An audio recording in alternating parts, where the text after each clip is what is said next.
Hi, my name's Bad Albert.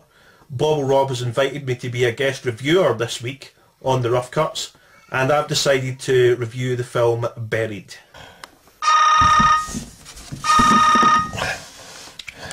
Hello? Alright, Bad Albert. This is Bobble Rob, you know, the guy off YouTube who looks like a cross between Brad Pitt and a snooker ball. Anyway, there've been a few empty days on The Rough Cuts, and I thought you could make a review. Don't worry about it, you're more than qualified. By which I mean you can speak and you've got a camera. Thing is, you've got to make it a good review, otherwise I look like an absolute flaming dickwad for inviting you.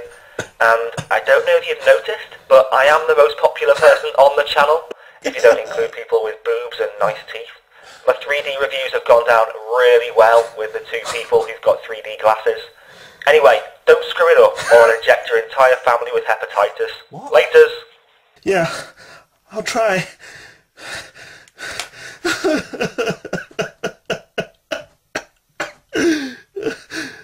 Prick.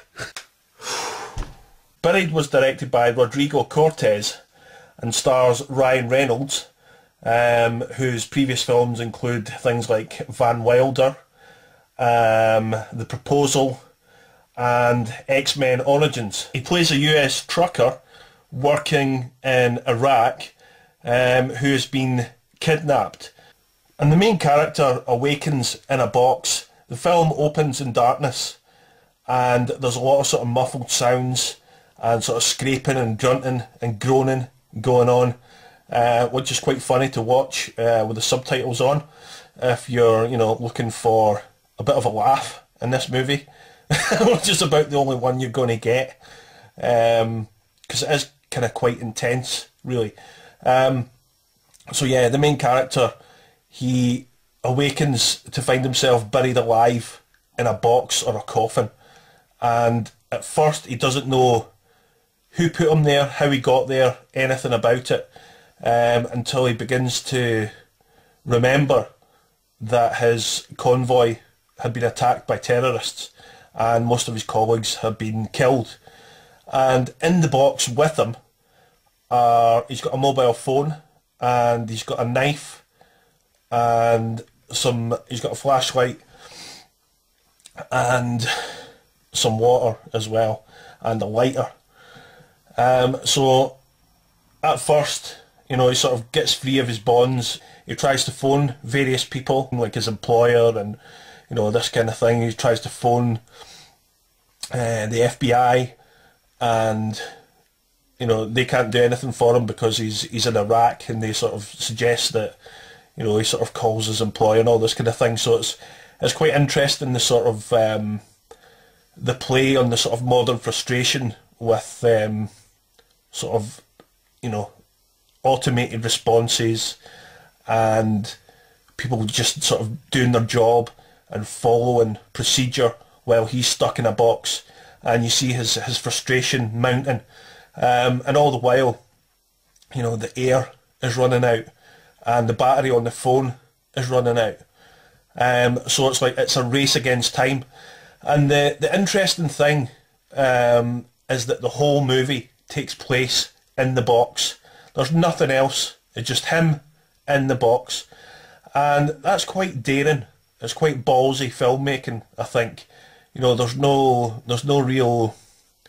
getting away from it. So you're, you know, the audience, you're in the box with him. And of course there's a few sort of twists and turns along the way. The people who've put him in the box phone him on the mobile phone. They want him to make like a hostage video, which at first he refuses to do.